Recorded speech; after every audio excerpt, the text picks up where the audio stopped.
Hello everyone, welcome to my YouTube channel IIT Talks. New education policy 2020 की वजह से BTech, MTech और PhD में क्या क्या चेंजेस आए हैं, इसको हम एनालाइज करेंगे थ्रू दिस वीडियो। तो स्टार्ट करते हैं वीडियो को मेरे साथ। मेरा नाम है विपुल सैनी। तो सबसे पहले हम बात करते हैं कि बीटेक में क्या क्या चेंजेस आए हैं इस पॉलिसी की वजह से। देखो, अभी तक क्या होता था कि अगर आपने एक बार बीटेक में एडमिशन ले लिया तो आपको वो कंप्लीट करनी पड़ती थी, तभी आपको जो डिग्री होती थी जिसको सर्टिफिकेट बोलते थे वो मिलता था। ठीक है। अगर आप 1 साल या 2 साल या 3 साल बाद बीटेक को छोड़ देते थे तो आपको कोई भी सर्टिफिकेट नहीं मिलता था और आपका जो भी टाइम पीरियड था वो सब वेस्ट काउंट होता था। लेकिन इस पॉलिसी के बाद ये जो सिनेरियो है ये पूरा ही चेंज हो गया। देखो, इस पॉलिसी के अंदर एक प्रोग्राम है जिसको हम बोलते हैं multiple entry and exit programme. इस प्रोग्राम के अंदर क्या है कि देखो, अगर आपने बीटेक में एडमिशन लिया और आप 1 साल बाद उसको छोड़ते हो तो आपको एक सर्टिफिकेट मिलेगा कि आपने यहाँ पर पढ़ाई करी है। ठीक है। 2 साल बाद छोड़ते हो तो आपको डिप्लोमा मिलेगा। आप 3 साल बाद छोड़ते हो तो आपको बैचलर की डिग्री मिलेगी, मतलब जो प्रोफेशनल डिग्री होती है बीटेक की वो डिग्री आपको मिलेगी। और अगर आप 4 साल में कंप्लीट करते हो बीटेक को तो आपको बीटेक की डिग्री मिलेगी विद रिसर्च। ठीक है।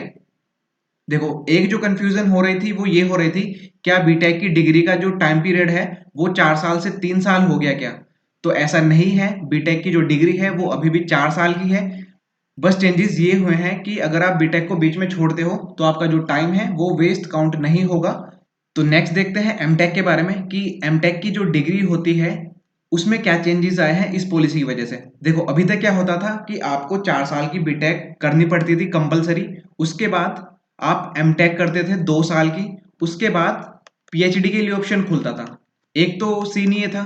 जो दूसरा सिनेरियो था इसमें वो ये था कि अगर आपने 4 साल की बीटेक की लेकिन जो बीटेक है आपकी वो किसी आईआईटी या एनआईटी से है तो आप डायरेक्ट पीएचडी के लिए अप्लाई कर सकते हो। ठीक है। तो इस चीज में अभी तक कोई चेंज नहीं हुआ है इस पॉलिसी के थ्रू।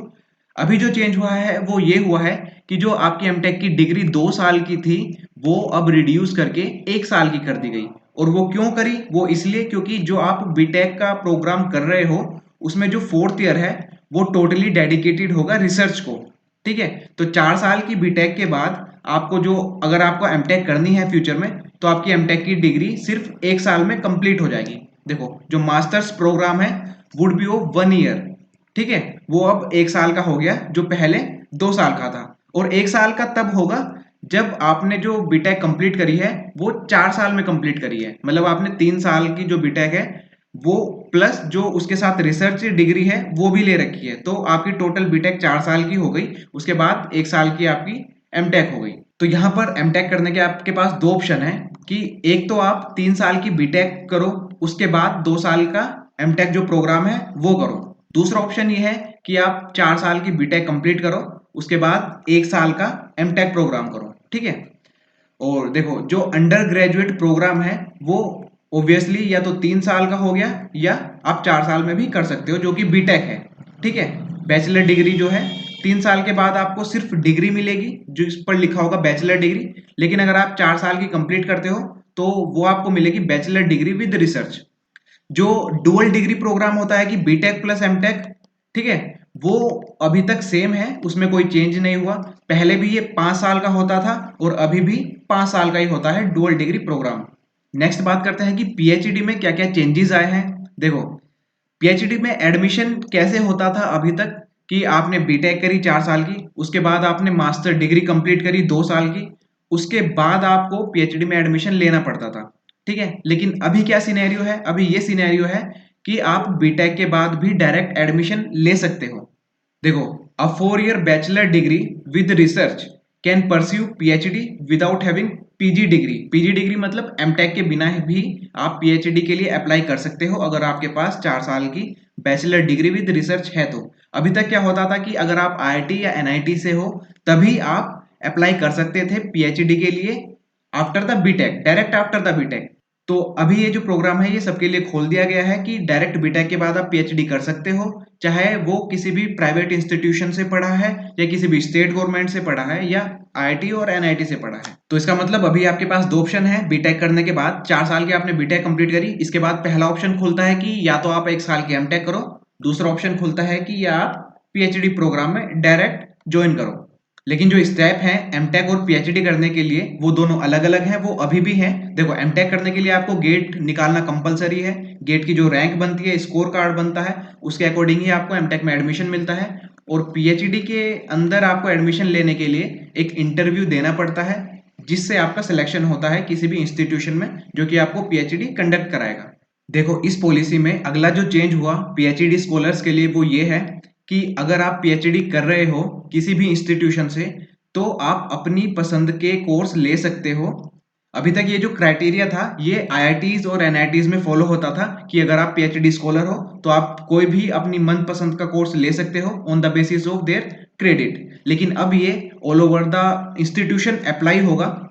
एक जो बड़ा चेंज आया है पीएचडी स्कॉलर्स के लिए वो ये है कि आपको minimum hour of teaching compulsory है कि आपको देखो कम से कम इतने घंटे आपको टीचिंग का एक्सपीरियंस होना चाहिए पीएचडी के थ्रू, तभी आपको पीएचडी की जो डिग्री है वो मिलेगी।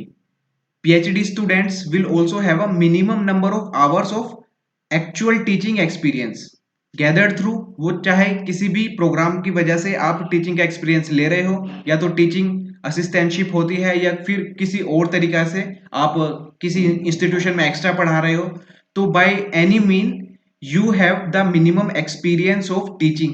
तो टोटल ये चेंजेस आए हैं इस पॉलिसी के थ्रू बीटेक एमटेक और पीएचडी में। देखो जो एक मेजर कंसर्न रहता है एमटेक और पीएचडी स्टूडेंट्स के लिए वो रहता है स्टाइफंड का।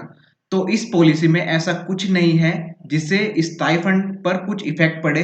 ठीक है, तो स्टाइफंड जितना अभी तक मिलता था उतना ही मिलेगा एमटेक में और पीएचडी में। और जो सेकंड थिंग है वो ये है कि जो एमटेक है उसकी जो फीस बढ़ाई थी वो उसके बाद दोबारा वापस से रिन्यू करी थी, वो सेम रखी थी। तो एमटेक की फीस पर भी कोई ऐसी डिटेल नहीं आई है। तो एमटेक की फीस और स्टाइफंड दोनों जो पहले से चले आ रहे थे उतने ही हैं। So this is the last of the video. If you like the video please share with your friend and subscribe our channel IIT Talks। Thank you.